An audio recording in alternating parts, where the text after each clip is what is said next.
Thank you, first of all, for putting this debate and the morning debate on the future of European defence on the agenda. In my view, those are the most important debates in the history of this House.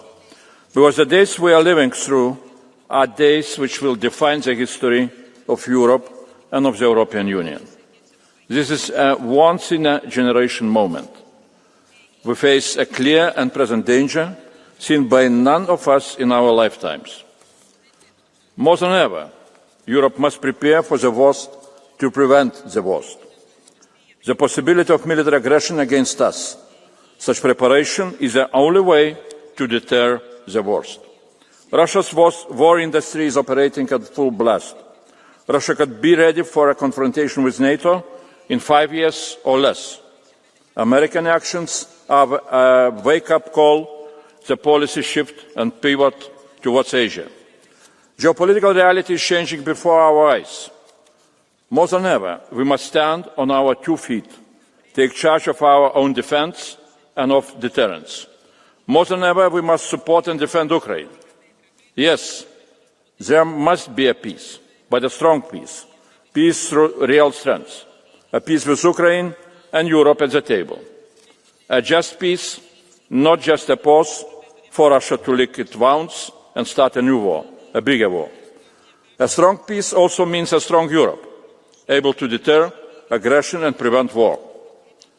To do that, we must completely overhaul our defence industry, because the gaps are colossal between the defences we have and the defences we need to protect our people. Already now, there is a lack of thousands of tanks, fighting vehicles, armoured vehicles, pieces of artillery, as we can guess from publications about NATO's capability targets. A shortfall of €500 billion at least. Even more hundreds of billions are needed for real air defence, space defence, military mobility.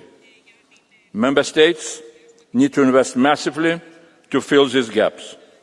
And the EU will support Member States with European Union added value, European scale, European coordination, European money, European laws.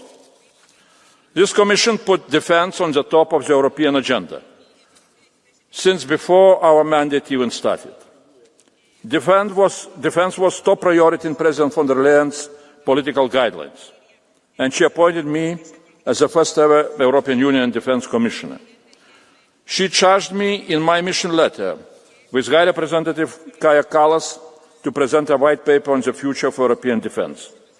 And since the very first day of my mandate, we have been working non-stop in the college, with my services, in plenty of seminars, conferences and discussions, including in this House. I have met many ministers, members of parliament, CEOs of defence and space industry.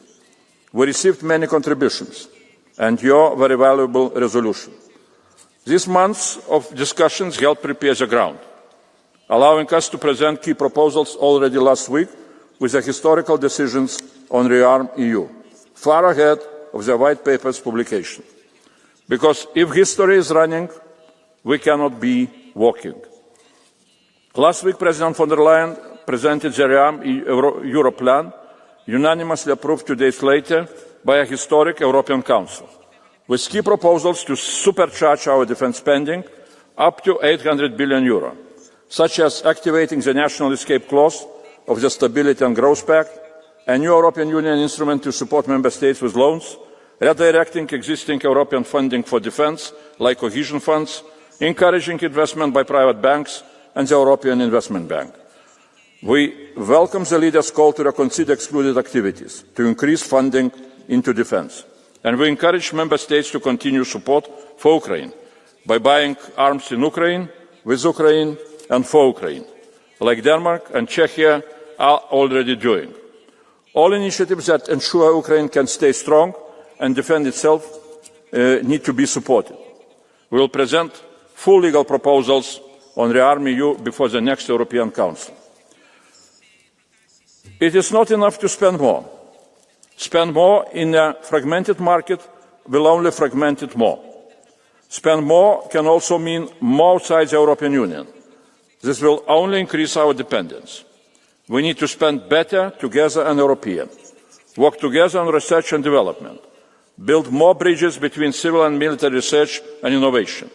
Artificial intelligence, quantum technology will change the nature of war, so we must leverage deep tech to level up defence readiness.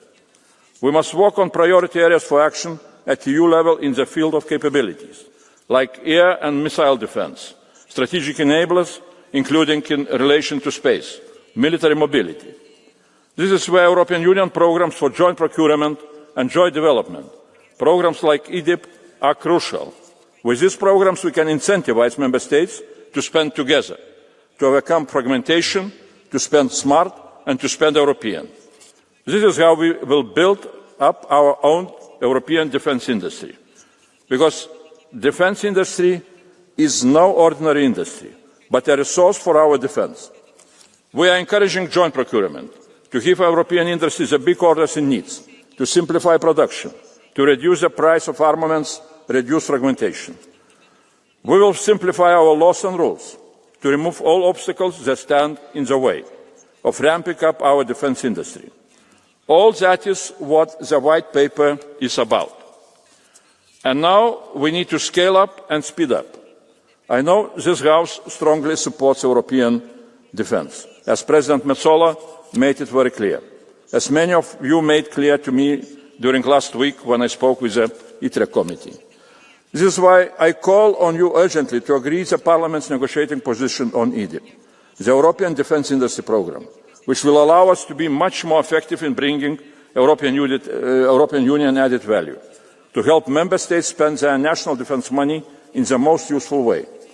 I welcome the Council call to conclude negotiations as soon as possible. EDIP was proposed a year ago. History will not wait for us. Putin will not wait for us. Next week, we will present the White Paper to rethink European defence at this strategic moment. Let me close with some inspiration from history. I recently read the memoirs of Jean Monnet. Jean Monnet was founding father of the European Union, our great project of peace. But did you know that Jean Monnet was also a father of victory in the Second World War? Jean Monnet helped Churchill and Roosevelt to prepare the so-called victory programme, to ramp up military production in the United States, to defeat the Nazis. He would have recognized many of our current challenges. Jean Monnet also said, people only make great decisions when crisis is on their doorstep. This is the greatest security crisis of our lifetimes, and we must now take the great decisions. All of Europe is target of Russian aggression. We are all frontline Member States. The White Paper is the basis for our industrial victory programme, victory in defence of peace on the European continent.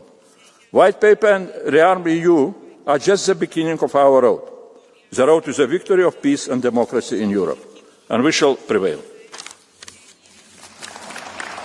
Thank you very much, Commissioner Kubilius. And now we will start with a round of speakers on behalf of the political groups.